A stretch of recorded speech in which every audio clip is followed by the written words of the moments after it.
Your kind of career. So, Assalamu alaikum, everybody. I'm at the Georgetown Medical School and University. This behind me is the convention center. आज यहाँ पर हो रही है एक बहुत ही important conference जो है basically opioid use के हवाले से और जो opioid addiction है उसके हवाले से ये है जी basically आप लोग देख सकते हैं और अभी हम आपको अंदर लेके जाएंगे। यहाँ बहुत सारे ब्राइट स्टूडेंट्स हैं और ये बहुत खूबसूरत कैंपस है और it's a beautiful day out here in DC. So यहाँ पर क्या क्या हो रहा है अभी आप लोग जानेंगे and of course Greg's here looking on opiate. Farmed Out is a great organization. You're going to learn more about it. बस perfect. So let's go inside and see what's going on. And like you said, our project is on deconstructing the myth that prescribed opioids have a low risk of addiction. If we go any further, our advisor has always said, 1, always tell the truth, and 2, always completely disclose. We have been paid and worked as paid student researchers at the request of plaintiffs in opioid national litigation, and our advisor, Dr. Edelman, has been an expert witness on national opioid litigation as well. So the first part of our project was to critically analyze a publication published in 2008 by Dr. Fishman. This publication was a meta-analysis of 23 different studies evaluating the effect of opioids on chronic non-malignant pain. This review paper yielded an addiction rate of 3.27%, and since then, this paper has been cited over 250 times by the scientific community and cited thousands of times in medical marketing. So this paper, published in 2008, has given doctors, patients, juries, and regulators the false impression that opioid addiction is rare. Reward and or relief by substance abuse and other behaviors. And this can usually be classified by addictive symptoms in which we showed can be demonstrating tolerance, exhibiting withdrawal, taking increased doses of opioids over time, failure of being able to wean off these opioids, and experiencing substance-induced reduced social or occupational lifestyles. We would like to note, though, that if an article did say that they were just experiencing tolerance and general withdrawal symptoms, we counted it as opioid dependence and not addiction. So we did our meta-analysis with our definition of addiction, but we couldn't use all 23 sources that Fishbane used because 2 were poster abstracts at a research conference, similar to what we're doing today, and so we couldn't really find that data. 2 were commentaries that didn't really contain data at all, and 8 were unclear on the definition of addiction and the addictive symptoms, so we couldn't really classify these patients as addicted. I'd like to introduce myself. I'm a PhD student here in neurosciences, and I study opioid abuse, specifically within preclinical models of drug exposure. And so first off, I'd like to thank the organizers for inviting me to give my speech at this presentation. I'd also like to applaud their bravery for allowing a preclinical science stage to present to a mostly clinical audience here. Okay, this is our brain. And we know that through 45 years of preclinical research that the processes which drive reinforcing behavior and therefore addiction are not diffuse, but are localized to many small circuits within the forebrain. These dopamine-producing cells live in the VTA, and they project to areas in our frontal lobe called the prefrontal cortex, and they can also project to limbic structures such as the nucleus accumbens. And throughout the last 2 decades in particular, we know that there is a litany of other structures within the central nervous system which help to promote reinforcing behavior, and therefore they have a role in addiction, especially opioid abuse. Now, putting aside the theme of dopamine addiction and the anatomy of the brain, let's talk about there are many other factors, the fact that there are many other factors which control the propensity for one to engage in drug-taking behavior. These can include stress itself and stress-related neuropeptides. Hi, my name is Abu Julu. I'm Jason Kladick. And I'm Jackie Patel. And we're third-year pharmacy students at Concordia University, Wisconsin, in Milwaukee, Wisconsin. And we're here today to talk about the drug treatment court and how a pharmacist would impact that. So first off, I wanted to thank everyone for coming today and listening to all the presenters speak, and then also for giving us the opportunity to come all the way from Wisconsin to DC to present to you guys. So first, just to tell you about what drug courts is. So it's a comprehensive treatment program that takes about 12 months to 18 months, and it diverts non-violent felony offenders or habitual misdemeanant offenders as well from with substance abuse problems, and those are patients who we rather not have an incarceration, and then they go through a multi-phase intervention program. And then the goal for this is just to enhance public safety for all offenders in the community as well, and we also want to reduce the crime. And further, we want to be able to utilize these substance abuse treatments and services rather than, again, incarceration for these patients. So the overall vision for this, again, is to promote a healthy community and by addressing a range of underlying issues that these offenders may have. Good evening, sir. I'm standing here right now with Dr. Jules Netherland. Sir, would you like to introduce yourself briefly and tell us about the work you do? Sure. My name is Jules Netherland. I run the Office of Academic Engagement at the Drug Policy Alliance. The Drug Policy Alliance is a national organization in the U.S. that's focused on ending the war on drugs and moving drug policy away from criminalization towards something grounded in health, human rights, and compassion. That's amazing work, sir. So what would your message be to families who have, or people who have drug users in their immediate surrounding? How should they approach them, and how can we as people, as a society, help people quit this addiction? Well, that's a great question. You know, in the U.S., we spent a lot of time stigmatizing and criminalizing people who use drugs here for the past 40 years, and it hasn't worked. It hasn't helped at all. What does help is when we treat people with compassion and offer them treatment and care. It's important to think about addiction as a condition that is either, some people think of it as a disease, but it can also be thought of as people who are struggling with all kinds of things in their life, and so they turn to drugs as a way to cope. And so by shunning them and punishing them, we're not helping them, we're making the problem worse. So what people really need is care and compassion and treatment. Well, sir, it's amazing to see how, you know, doctors and health providers are now, of course, treating patients with a lot more compassion. How important do you think legislation is also in changing things around? You know, has there been effective legislation in terms of how drug users are viewed and treated by society? Well, here in the U.S., there has been some change in legislation, but not as much as we'd like to see. We still lock people up for using drugs, which we shouldn't do, but there has been movement towards like the legalization of marijuana and other softening of our drug laws. And the other thing that's happened here that I think is really helpful is more openness to harm reduction approaches, which help people even while they're using. So instead of this all or nothing thinking that people either are using drugs or they're not, and that we shouldn't help people until they stop using drugs. What harm reduction says is we need to meet people where they're at and offer them care and services even while they're still using. So that can be things like syringe exchange programs, not here in the US, but elsewhere, safe consumption spaces where people can go and use drugs safely and get medical care and referral to services and treatment if they need it. Naloxone, which helps reverse overdoses. But the kinds of services and care that people need even while they're still using and struggling, so that they don't have to quit drugs in order to get the help that they need. Sir, my last question, do you think there is any hope for people who are drug addicts, or is their life over? Well, we know that most people, in fact, who use drugs never become addicted, and many of the people who do become addicted are able to quit, even without treatment. A lot of people quit on their own.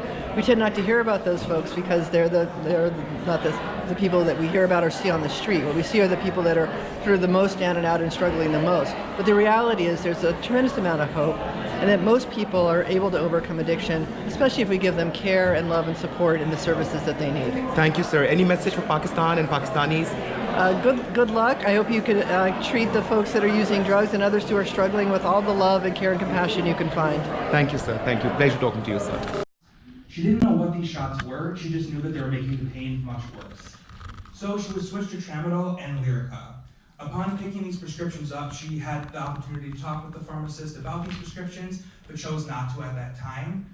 However, reflecting back, she really wished she would have, because she wasn't completely sure what these medications were for, why she was receiving 2 medications, or really what the effects could be.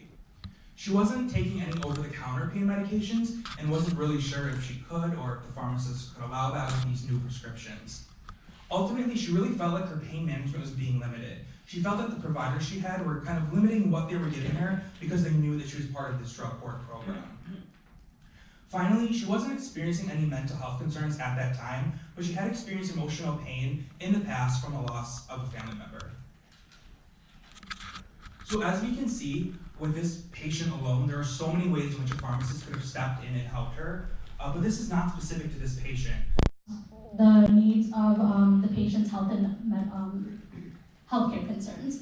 We also we will continue to focus on the primary questions that we have laid out based on the findings and observations from earlier cases, and we will also look to have one-on-one interviews with the drug court team. And finally, and most importantly, we must strive to bring pharmacy services to the table however possible. By adding a medication expert onto the team, we are adding a valuable resource to address the outlined concerns of the team and offenders. In conclusion, we strongly believe that the role of the pharmacist on the drug treatment court is crucial in addressing the needs of the offender in order to improve the health and lifestyle outcomes that are of the offenders going through this program. Thank you. And my name is Susan Skinner. And we are master students in the inaugural cohort of the Health and the Public Interest Program here at Georgetown. And today we will be presenting on the public perceptions of naloxone and the Good Samaritan laws here in the district.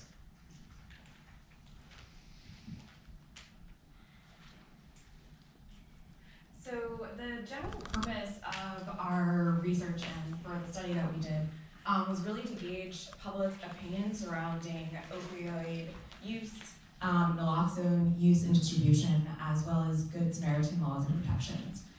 More specifically, we really wanted to focus on understanding whether or not the DC community knew about the legal protections that were available should someone see an overdose and call for help.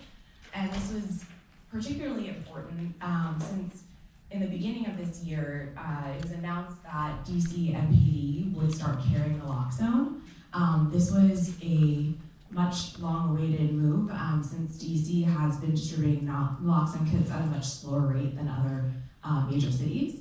And so we were hoping to really understand now that DC was going to be carrying naloxone, whether or not people knew when they called for help that there were legal protections in place for them. And we're hoping from this that we can gauge other areas where we can effectuate positive change in our local DC community. Thank you in advance for your time and attention. We are really excited to be here together, share our research with you. My name is Ben Goodwin. And I'm Dan. Dan Paglia.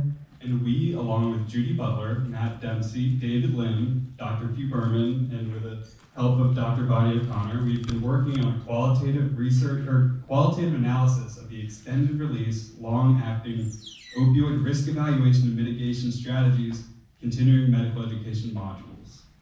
To address the opioid misuse epidemic, the FDA organized a risk evaluation and mitigation strategy program, or a REMS program. And in this instance, the REMS program took the form of continuing medical education courses. Now, the opioid manufacturers, or some opioid manufacturers, provided independent educational grants to fund these modules. And this is concerning to us considering the instances of bias that Pharmed Out has found in the past when the pharmaceutical industry is involved in continuing medical education. I'm Chuck Green, the president of Alpha Max Healthcare, and also we have a not-for-profit called Help Newborns Thrive. We're headquartered in Memphis, Tennessee. Currently I have a project in the Boot Hills of Missouri that's next to the Mississippi River in Cotton Country, in one of the worst areas and the poorest areas in Missouri as it pertains to outcomes of pregnancy. I believe that, number one, in this country, it's a sick care country, and while there's one group that's attempting to treat people who are overcome using drugs as a crutch for the problems that they have, no one is talking about prevention, and especially prevention for newborns. We have an epidemic as it pertains to babies that are born essentially as junkies. And that can be prevented. The moms would prevent it if they knew how their behavior was affecting their fetuses as they go through pregnancy. And I think that's the criminal part of what's going on in America. We can help them first with education.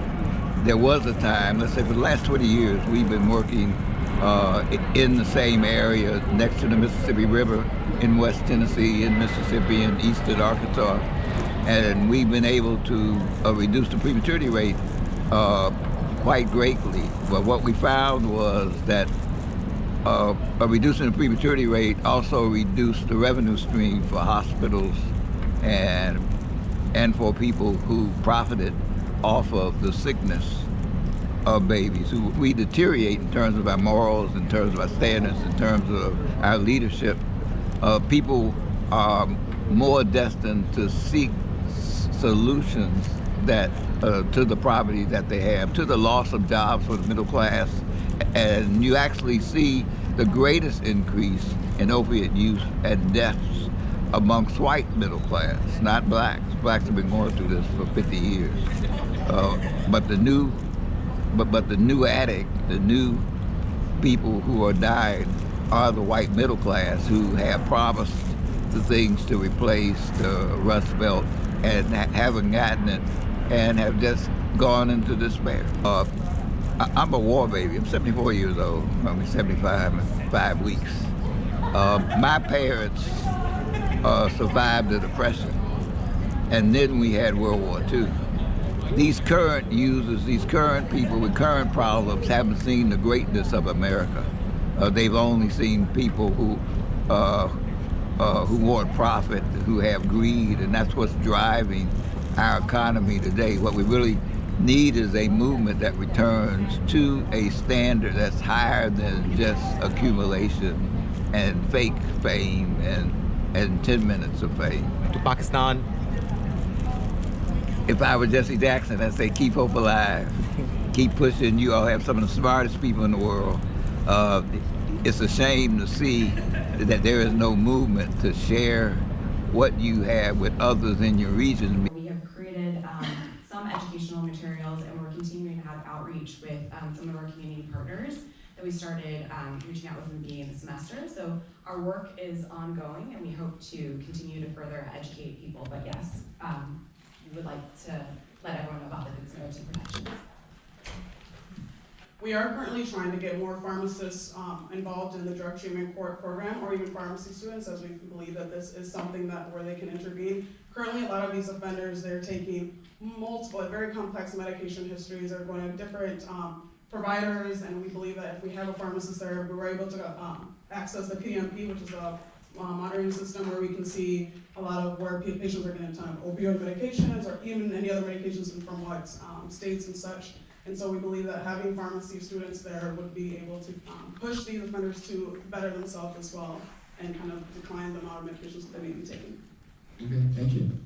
I wondered whether your conclusions, I love pharmacists, I know that they can help, but among the conclusions that you drew in your research, did you consider saying that maybe this kind of healthcare isn't appropriate to be overseen by judges in a criminal court context? Thanks for your question. So when we did the interview with the client, there was kind of like what you're saying. She felt that being in the drug court system wasn't as beneficial for her as just going to jail, which was kind of disheartening to hear as a future pharmacist, because that's what our research is about. We're trying to kind of get the pharmacists into the staffing meetings, and maybe do like talking with the patients or referring them to pharmacists to sort of help that, because that's what we're seeing. We're not seeing any like of their healthcare needs being met through that client, so that's sort of what our research is trying to do.